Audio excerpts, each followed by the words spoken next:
नमस्कार सर्व प्रेक्षकांना विनंती की आज आपण चर्चा करणार आहोत की जिल्हा परिषद शाळा बंद पडण्याच्या मार्गावर आहे आणि जिल्हा परिषद शाळेची दरवर्षी क जून जसा चालू होता जसं की खरीप चालू झाला की शेतकऱ्यांचा कळवळा येतो तसाच जिल्हा परिषदच्या शाळा चालू झाल्या की जिल्हा परिषद विषयी मोठ्या प्रमाणात चर्चा करणाऱ्या लोकांचं प्रमाणही वाढलं जातं आणि त्या माध्यमातून मोठ्या प्रमाणात चर्चा होती की जिल्हा परिषद शाळा बंद पडण्याच्या मार्गावर आहे. गरिबाचं शिक्षण बंद होईल, असं होईल, तसं होईल. अनेक चर्चा होतात. त्यात राजकीय चर्चा होते. मोठ्या प्रमाणात अनेक शिक्षक तज्ञ बोललं जातात. कशा पद्धतीने घडवायचे. आता तर आपण सध्याला चर्चा पाहत आहोत की नीटच्या माध्यमातून जे शैक्षणिक गुणवत्तेचा जो फुगवटा होता, तो फुगवटा कसा टरटरा फाटलेला आहे आणि त्या माध्यमातून पुन्हा एकदा वळावं लागणार आहे. ते आपल्याला जिल्हा परिषदच्या माध्यमातून होणाऱ्या शिक्षण पद्धती आणि त्या शिक्षण पद्धतीमध्ये करण्यात येणाऱ्या सुधारणा आणि त्या सुधारण्याच्या ते माध्यमातून खरंच जिल्हा परिषद शाळा सुधरेल का? याच्यावरच मोठ्या प्रमाणात आजच्या आपण चर्चा करणार आहोत आणि त्या माध्यमातून आपण एक विषय घेतला आहे की जिल्हा परिषद बंद पडण्यामागे कुणाचा सहभाग आहे किंवा कुणाचा हातभार लागलेला आहे. त्याच्यामध्ये राजकीय नेते, प्रशासन किंवा खाजगी शाळेमध्ये घालणारे आपल्या पाल्यांना शाळेत घालणारे पालक. याच्यावरच 3 गोष्टीवरच आपण मोठ्या प्रमाणात चर्चा करणार आहोत आणि त्या माध्यमातून मोठ्या प्रमाणात या विषयाला सखोल अशी माहिती देणार आहोत. सध्याला जर आपण पाहिलं असेल तर मोठ्या प्रमाणात आपण जर जिल्हा परिषदच्या एक महत्त्वाच्या बाजू जर घेतल्या तर जिल्हा परिषद का? ही पहिल्यांदा पाहूया. जिल्हा परिषदच का? जिल्हा परिषद का? तर त्याचं मुख्य कारण म्हणजे की निःशुल्क आहे. इथं कुणालाही गरीब श्रीमंत असा कुठेही दुजाभाव केला जात नाही. या शिक्षण पद्धतीमध्ये सर्वांना सर्वसमावेशक शिक्षण पद्धती दिली जाते. इथं कसलाही खर्च दिला जात नाही आणि इथं महत्त्वाचं म्हणजे की सामाजिक समीकरण अतिशय चांगल्या पद्धतीनं वागवलं जातं आणि एक गणवेश, एक पुस्तक, एक अशा पद्धतीनं पूर्णपणे सखोल अशी ज्ञानाचा धडा देण्यासाठी मोठ्या प्रमाणात प्रयत्न करतात. याच्यामुळं पहिलं तर म्हणलं की निःशुल्क आणि दुसरे फायजिक म्हणजे सामाजिक असेल किंवा इतर गोष्टी असतील. एक गणवेश असल्यामुळे, पुस्तक वेगळे असल्यामुळे असं कुठेही हा विद्यार्थी वेगळा, तो विद्यार्थी असा कुठेही दुजाभाव केला जात नाही आणि सगळ्यांना एका पद्धतीने शैक्षणिक शिक्षण दिलं जातं आणि त्या माध्यमातून. आता दुसरं म्हणजे की इथं पुस्तकं मोफत दिली जातात. गणवेश मोफत दिला जातो. या शिक्षण पद्धतीमध्ये मोठ्या प्रमाणात शिक्षणासाठी असणाऱ्या नवनवीन संधी आणि नवनवीन तंत्रज्ञान देण्याचा वापर मोठ्या प्रमाणात. आता तर महत्त्वाचं म्हणजे की नवीन शैक्षणिक धोरणाच्या माध्यमातून CBSE पॅटर्नच्या माध्यमातून शिक्षण देण्याचं सुद्धा मोठ्या प्रमाणात पुढाकार घेतलेला आहे आणि त्या माध्यमातून जिल्हा परिषदेला एक चांगली हे आहे. दुसरं जिल्हा परिषदला का? तर जिल्हा परिषदची गुणवत्ता अतिशय चांगल्या पद्धतीने आहे. आपण जर वेगवेगळ्या स्पर्धा परीक्षा असतील, नवोदय असेल, स्कॉलरशिप असेल, इतर सर्व शिक्षण पद्धतीचा जर आपण एक प्रकारे विचार केला असेल, तर या सर्व खाजगी आणि CBSE पॅटर्नच्या विद्यार्थ्याचा आपल्या जिल्हा परिषदच्या विद्यार्थ्याचा विचार केला तर जिल्हा परिषदचे विद्यार्थी आजही सरस आहे मोठ्या प्रमाणात. ग्रामीण भागातले असू द्या नाहीतर मोठ्या जिल्हा परिषद शाळेतल्या असू द्या. इथं गुणवत्तेच्या बाबतीत कुठेही तडजोड केली जात नाही. आज जर आपण नवोदयचा आणि इतर आलेख केला तर त्यातले 70 ते 80% विद्यार्थी आजही जिल्हा परिषदेचे आहेत आणि जिल्हा परिषदचा डंका हा मोठ्या प्रमाणात वाजला जातो आणि त्या माध्यमातून जिल्हा परिषदच सरस आहे हे सांगणं आपल्याला महत्त्वाचं वाटतं. तिसरा मुद्दा म्हणजे की आपण पाहिलं की निःशुल्क असेल, गुणवत्ता असेल. त्यानंतर आपण पाहू द्या की मागोवा जर घेतला, मागील आलेख जर घेतला तर जिल्हा परिषदचा विद्यार्थी हा कुठेही कमी नाही. आणि महत्त्वाचं म्हणजे की जेवढ्या प्रशासकीय नोकऱ्या असतील किंवा अधिकारी असतील ते सर्वांचं जर शैक्षणिक जर आपण लेखाजोखा पाहिला तर ते जिल्हा परिषदलाच शिकलेले आहेत आणि आवर्जून सांगतात की माझं बालपण हे जिल्हा परिषदच्या शाळेत झालेलं आहे. म्हणजे की ज्ञानाचा बाळकडू हा लहान वयापासूनच जिल्हा परिषदेच्या माध्यमातून दिला जातो आणि त्या माध्यमातून मोठ्या प्रमाणात शैक्षणिक प्रगतीचा आलेख उंचावलेला आहे आणि त्या माध्यमातून अनेक अधिकारीसुद्धा घडवणारी शाळा म्हणलं की जिल्हा परिषद आहे. त्यापुढचा मुद्दा बघू की इथं मध्यान्ह भोजन आणि इतर सुविधेच्या माध्यमातून अतिशय चांगलं दर्जेदार मध्यान्ह भोजन पुरवलं जातं आणि तेही निःशुल्क. सुरुवातीच्या कालखंडापासून पाहिलं असेल की सुकडीच्या कालखंडापासून जर विचार केला तर प्रत्येक वेळेस मोठ्या प्रमाणात आहाराचा विचार केलेला आणि अतिशय चांगला आणि आहार कसा विद्यार्थ्यांना भेटेल याच्यासाठी जिल्हा परिषदेच्या माध्यमातून वेगवेगळ्या योजनेच्या माध्यमातून नाव बदलत गेले. योजनेमध्ये बदल होत गेला परंतु विद्यार्थ्यांच्या आरोग्याचाही विचार केला आणि त्या माध्यमातून सुकडीपासून दूध असेल, अंडे असतील, त्यानंतर आता मध्यंतर जे अन्नामध्ये खिचडी असेल आणि इतर माध्यमातून मोठ्या प्रमाणात ही असेल. तर तो सुद्धा विचार केला जातो आणि त्या माध्यमातून मोठ्या प्रमाणात विद्यार्थ्यांचा पूर्ण विचार केला जातो. त्याचा पुढं आरोग्याच्या दृष्टिकोनातून सुद्धा मोठ्या प्रमाणात जिल्हा परिषदेच्या माध्यमातून विचार केला जातो. तिथं सुलभ शौचालय असेल, त्यानंतर वेगवेगळे आरोग्य तपासणी असेल, त्यानंतर होणारे वेगवेगळे शिबिर असतील, त्या माध्यमातून मोठ्या प्रमाणात त्या विद्यार्थ्यांचा सर्वांगीण विकास कसा होईल याच्यासाठी प्रयत्न केला जातो. आणि विशिष्ट म्हणजे पिण्यासाठी चांगलं पाणी आणि आरोग्याच्या दृष्टिकोनातून चांगलं पाणी देण्याचा सुद्धा मोठ्या प्रमाणात प्रयत्न केला जातो. त्यानंतर पाहूया क्रीडा आणि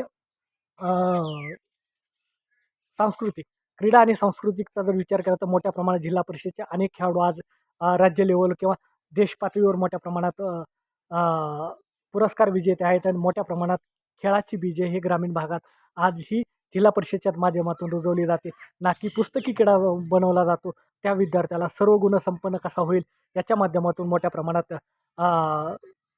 तयार करण्यासाठी मोठ्या प्रमाणात जिल्हा परिषदचा शिक्षक आजही राबला जातो. तो गुणवान विद्यार्थी बनवण्यासाठी प्रयत्न करतो. तो आरोग्य संपन्न विद्यार्थी बनवण्यासाठी प्रयत्न करतो. तो योग्य नागरिक बनवण्यासाठी तो प्रयत्न करतो आणि तोच शिक्षक क्रीडा क्षेत्रामध्ये सुद्धा नाव वाढवण्यासाठी मोठ्या प्रमाणात काम करतो आणि त्या माध्यमातून वेगवेगळ्या विषयाचं ज्ञान देता तो क्रीडा क्षेत्रामध्ये सुद्धा विद्यार्थी घडवणे, खेळाडू घडवण्यासाठी मोठ्या प्रमाणात पुढाकार घेतो. तो जिल्हा परिषद शाळा आणि जिल्हा परिषदच्या शाळेच्या माध्यमातून ही केलं. त्यानंतरचा पुढचा भाग आहे की प्रशस्त अशा इमारती आहेत, प्रशस्त असं क्रीडांगण आहे, प्रशस्त असं सुलभ शौचालय आहे आणि त्या माध्यमातून वेगवेगळ्या सुविधा देण्यासाठी मोठ्या प्रमाणात प्रयत्न केला. त्याच्यामध्ये महत्त्वाचं म्हणजे सांस्कृतिक विभागामध्ये दरवर्षी मोठ्या प्रमाणात सांस्कृतिक सहभाग नोंदवला जातो. तो 26 जानेवारी असेल किंवा इतर माध्यमातून किंवा विविध महापुरुषांच्या जयंती असतील त्या माध्यमातून भाषण कला असेल किंवा नृत्यकला असेल किंवा इतर कार्यक्रम बसवले जातात आणि 26 जानेवारीला तर मोठ्या प्रमाणात सांस्कृतिक कार्यक्रम घेतला जातो आणि त्या माध्यमातून मोठ्या प्रमाणात चांगला वक्ता कसा तयार होईल किंवा सांस्कृतिक कार्यक्रमामध्ये त्या विद्यार्थ्याच्या गुणाला कशी मोठ्या प्रमाणात वाव भेटेल याच्यासाठी मोठ्या प्रमाणात प्रयत्न केला जातो आणि त्या माध्यमातून एक विद्यार्थी घडवण्यासाठी मोठ्या प्रमाणात परिश्रम घेतला. यातच सांस्कृतिक विभाग आणि याच्या प्रकारामध्ये एक अजून म्हणजे की दरवर्षी 1 वर्ष आड करून मोठ्या प्रमाणात जिल्हा परिषद सहल निघाली जाते आणि सहलच्या माध्यमातून वेगवेगळे किल्ले असतील किंवा वेगवेगळे ठिकाण असतील आणि सांस्कृतिक आणि मोठ्या प्रमाणात किल्ले आणि इतर गोष्टीचा सर्व गुण सर्व समावेशक अशी सहल काढली जाते आणि त्या माध्यमातून महाराष्ट्र दर्शनाचा सुद्धा मोठ्या प्रमाणात योग जिल्हा परिषदेच्या विद्यार्थ्यांना लाभला जातो. अशा पद्धतीने जिल्हा परिषदमध्येच कार्ड मिशन घ्यायचं आणि जिल्हा परिषद शाळाच का सक्षम आहे याच्यासाठी मोठ्या प्रमाणात पुढाकार घ्यायचा आणि याच्यासाठीच ही जिल्हा परिषद शाळा आहे. एक तर निःशुल्क सर्व गुणसंपन्न विद्यार्थी, शैक्षणिक गुणवत्ता, सुलभ प्रशस्त अशा इमारती, त्यानंतर क्रीडांगण, त्यानंतर मोठ्या प्रमाणात सांस्कृतिक कार्यक्रम, त्यानंतर सहल या सर्व गोष्टीचा बाबीचा विचार केला जातो आणि वैयक्तिक प्रत्येक पाल्याकडे लक्ष दिलं जातं आणि त्यामुळं मोठ्या प्रमाणात फायदा हा जिल्हा परिषद होतो. हा कुठेही शुल्क आकारला जातो आणि निःशुल्क अशी मोठ्या प्रमाणात ही शिक्षण पद्धती आहे. म्हणूनच जिल्हा परिषदला आपल्या पाल्याचं ॲडमिशन घ्या आणि त्या माध्यमातून जिल्हा परिषद फक्त कमी कुठं पडतो तर आपण फक्त सादरीकरण आणि मोठ्या प्रमाणात आपण जिल्हा परिषदचं सोशल मीडियाच्या माध्यमातून माहिती पुरवण्यासाठी आपण कमी पडलो आणि तो कमी पडलेला आपला जो आपला खंत आहे ती खंत आपण भरून करण्यासाठी सर्वांनी जिल्हा परिषद शाळा कशी सक्षम आहे याच्या दाखवण्यासाठी मोठ्या प्रमाणात पुढाकार घ्या आणि अनेक विद्यार्थ्यांच्या तोडीस तोड कसे जिल्हा परिषदेचे विद्यार्थी हे दाखवण्यासाठी सुद्धा मोठ्या प्रमाणात तयारीला लागा आणि त्या माध्यमातूनच जिल्हा परिषदला कार्ड मिशन घ्यायचं किंवा जिल्हा परिषद शाळेमध्येच विद्यार्थ्यांना प्रवेश का करायचं याची कारणं म्हणजे की हे कारण आहे. आता पाहू द्या जिल्हा परिषद शाळा बंद पडण्यामागे कोण कारणीभूत आहेत. एक प्रशासन.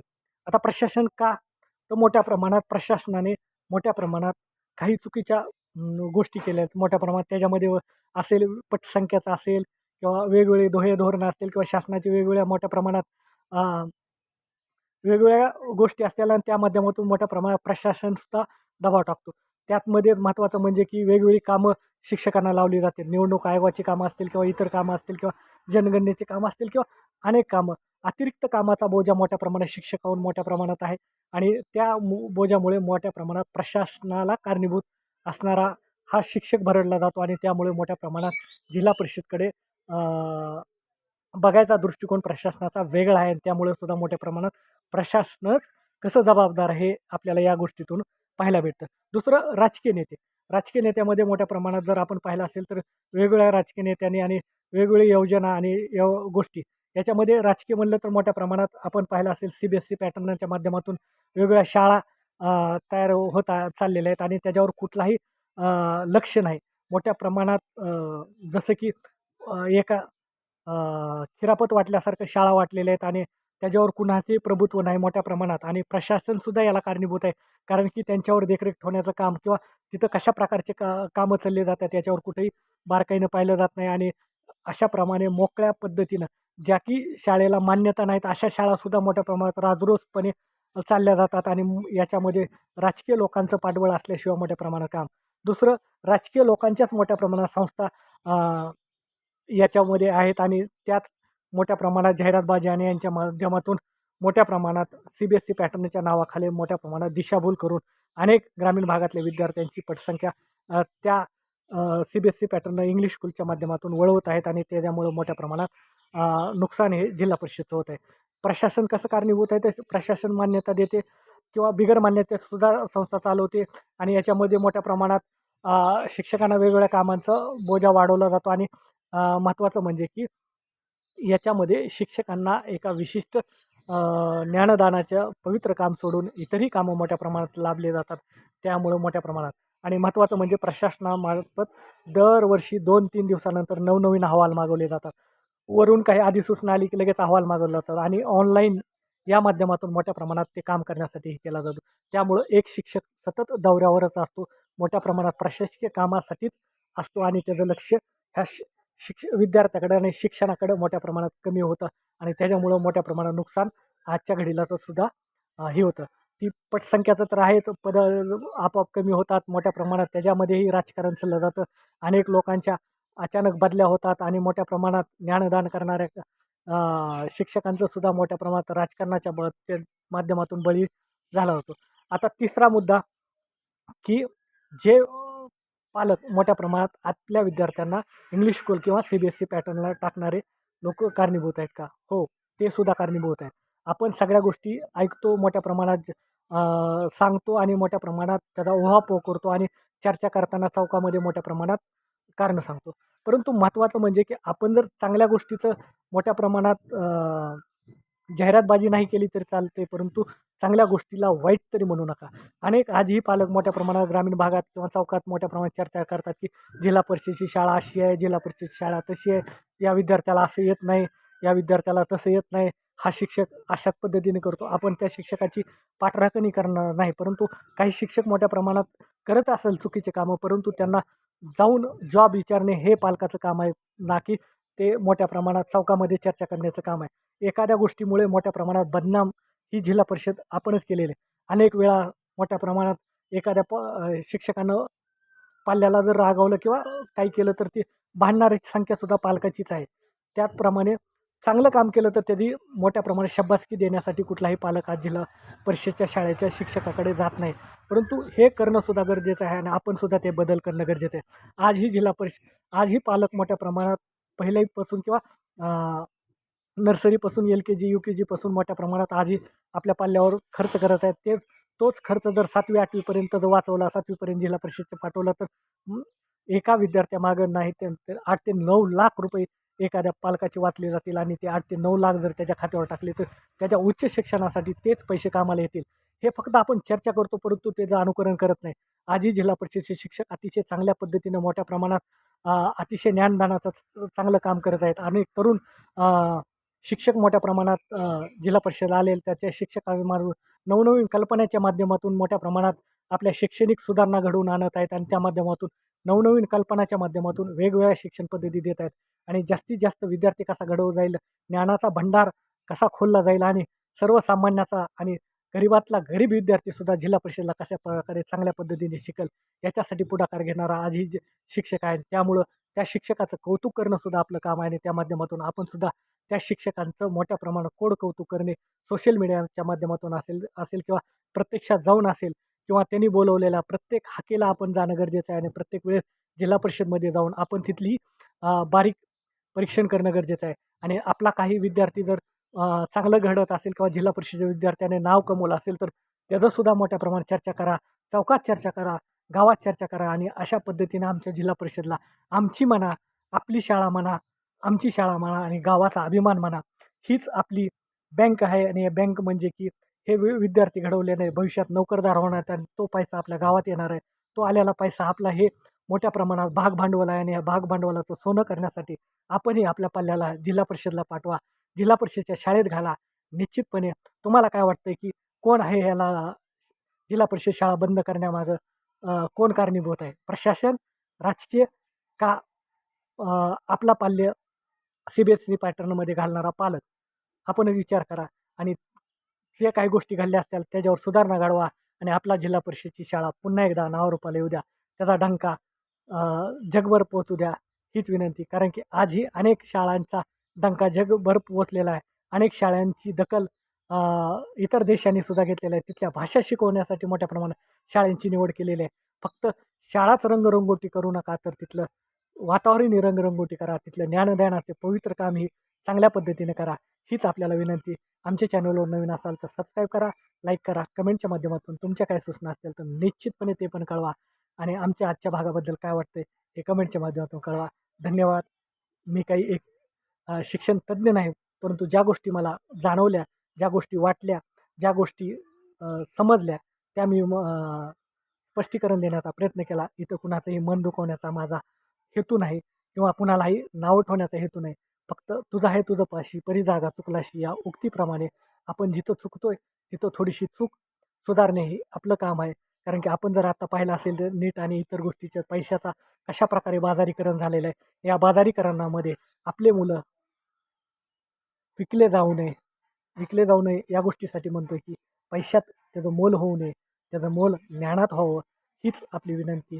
आणि त्या माध्यमातून पुन्हा एकदा विनंती की आपल्या पाल्याला जास्तीत जास्त जिल्हा परिषदला कसं ॲडमिशन घेता येईल याच्यासाठी प्रयत्न करा आणि जिल्हा परिषदेच्या शिक्षण पद्धतीमध्ये कशी सुधारणा करता येईल याच्यासाठी प्रयत्न करा. आणि एक नवीन गोष्टीला चालना द्या. सगळ्यांनी मिळून प्रयत्न करा. प्रत्येक जिल्हा परिषद शाळेमध्ये एक ज्ञानमंदिर अभ्यासिका कशी स्थापन होईल, प्रत्येक गावात कशी स्थापन होईल, म्हणजे की त्याच ठिकाणी कुठं क्लासेसला जायची गरज नाही, त्याच ठिकाणी मोठ्या प्रमाणात ज्ञानमंदिर अभ्यासिकामध्ये आपला पाल्य जाईल आणि लहानपणापासूनच त्याला वाचन, लिखन आणि मनन स्मरण आणि चर्चात्मक अभ्यास याचा होईल आणि स्पर्धेच्या युगामध्ये स्पर्धा होईल. त्या माध्यमातून आपल्या ग्रामीण भागात गावातच ती शिक्षण पद्धती झाल्यामुळे खर्चही वाचला जाईल. याच्यासाठी मोठ्या प्रमाणात राजकीय व्यक्तींना भांडा आणि गावात ज्ञानमंदिर अभ्यासिका कशी स्थापन होईल आणि तीही जिल्हा परिषदेच्या प्रांगणात कशी होईल याच्यासाठी प्रयत्न करा, हीच आपल्याला विनंती. धन्यवाद. जय हिंद, जय महाराष्ट्र.